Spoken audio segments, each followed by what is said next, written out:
And here we have it, right? It's beautiful. Yeah, you see it? Yeah, look at it right here. So what do we got? We've got glutamate being released. It's binding to the AMPA and the NMDA receptors. They don't have kainate receptors here, but that's okay. And as soon as it binds to the AMPA receptor, sodium enters, produces a depolarization, and EPSP, yay. All right, great. What happens over here? Well, the postsynaptic cell generates an action potential. The presynaptic cell already generated an action potential that caused the release of glutamate. Now, perhaps because of the depolarization, the EPSP produced by the AMPA receptor, the neuron generates an action potential. And the end result is binding of glutamate. At the same time, the neuron generates an action potential, now leads to the influx of an ion, and that ion is calcium. So calcium is the star of the show. It is a signal to the inside of the neuron that the presynaptic neuron has generated an action potential, and so has the postsynaptic neuron. The only way calcium enters through an NMDA receptor is when there's glutamate present bound to the NMDA receptor.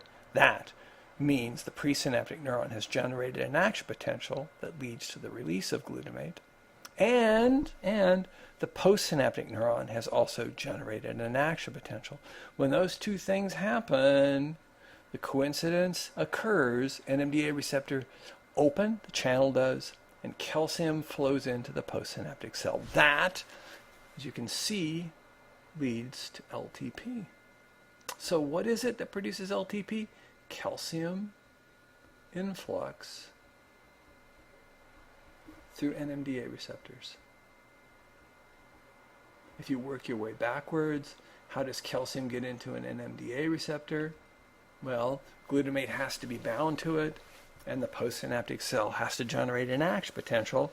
So NMDA receptors open and allow calcium to enter only when a presynaptic action potential precedes a postsynaptic action potential, all within 20 milliseconds.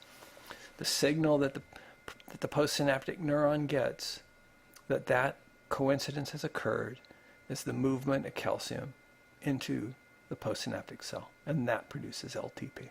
Right? So that's as far as we've gotten so far. LTP, at least a good bit of it, occurs with that influx of calcium through NMDA receptors. And here we have a more complete picture. It's going to be a little bit strange, but let me go ahead and talk you through it. So far the picture has pretty much what we've seen before. Glutamate released, bound to AMPA receptors, You're going to get sodium entering, that's going to produce an EPSP, yay, hooray. Then an action, so what produces the release of glutamate? Action potential by the presynaptic axon. The glutamate binds to NMDA receptors. But those receptors also require an action potential by the postsynaptic cell. When that occurs, the channel to the receptor opens, calcium enters. Now, here's the new part, and I want to go lightly over this. Let me just say that the calcium leads to the activation of two enzymes. Actually, more than that, but only two here are listed. And those two enzymes both end in the same word, kinase. So calcium leads to the activation of proteins called kinases. Kinases are those things that will take a protein. Here's a protein. And a kinase will catalyze the addition of phosphate groups to the protein, to some of the amino acids on the protein. Really, serine, threonine are the major ones. Tyrosine is a third amino acid onto which phosphate groups can be added. So kinases will add phosphate groups to those amino acids that are present in proteins. Not all of them, not every time, but still, those are the amino acids that can have phosphates added to them, and kinases will catalyze that reaction. Now, this picture says one of the things that happens when the kinases phosphorylate, that is, add phosphate groups to their proteins, which we're going to call substrates, is one of the things that can happen is that these large vesicles, they're not synaptic vesicles. In fact, if this is a synaptic vesicle, these vesicles should be much, much larger. So they're really big vesicles, but they're packed full of AMPA receptors.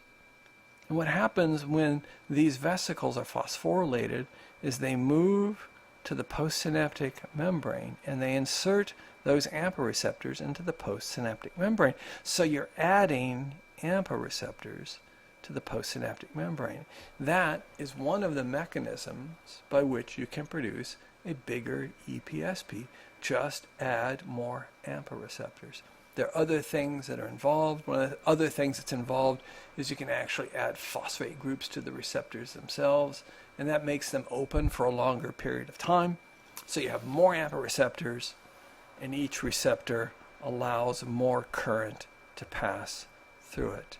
The addition of there being more AMPA receptors, more AMPA-Rs, and each of those receptors is open for a longer period of time, longer open,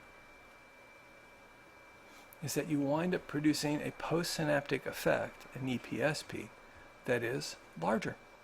You get bigger EPSPs by adding more AMPA receptors and making the AMPA receptors bigger, better, badder. Now, how do you add more receptors? There are vesicles that are storage, or big vesicles. They're not synaptic vesicles. These are big guys. And how they're sitting here always waiting. And what they're waiting for is phosphorylation. When they get phosphorylated, they move to the membrane and add receptors. Yay, so you've got more receptors. Now, what is it that makes, that phosphorylates these storage vesicles? They're kinases, protein kinase C, calcium calmodulin dependent protein kinase 2. Those guys are important. And what is it that turns them on? Well, calcium. And it's calcium specifically that comes through by way of NMDA receptors. So the coincidence of having a presynaptic action potential and a postsynaptic action potential and the opening of NMDA receptors is that you get a bigger, badder synapse. Hebb was right. So for a lot of what goes on in LTP, Hebb was right. Neurons that fire together, presynaptic followed by postsynaptic, neurons that fire together wind up producing a bigger effect. They wire together. They wind up producing synapses that are not just there, but are there as supermen. They work really, really well. And from that point on, for a while at least, maybe days, maybe weeks, maybe forever, that axon is able to produce a bigger EPSP in that neuron. Okay, great. We see that as being the first step toward permanent memories. Now, I'm going to hold strongly to the idea that this chemical step is the first step. We call it, lots of folks who study this, I never did, but lots of folks who study this, call it early LTP. What happens later, prosaically enough, called late LTP, requires new protein synthesis. So what seems to make a permanent difference is that the postsynaptic spine, this thing here, gets bigger. The synapse itself gets structurally bigger. The axon terminal gets bigger. So you have a structural change. You add more dendritic spines. The same axon may form not one synapse with the postsynaptic cell, but several synapses. So what makes things permanent, what produces late LTP, is a structural change. The addition of more synapses, the enlargement of existing synapses. I hold strongly to that. I think most other people do. That permanent changes can't just be chemical, they also have to be structural.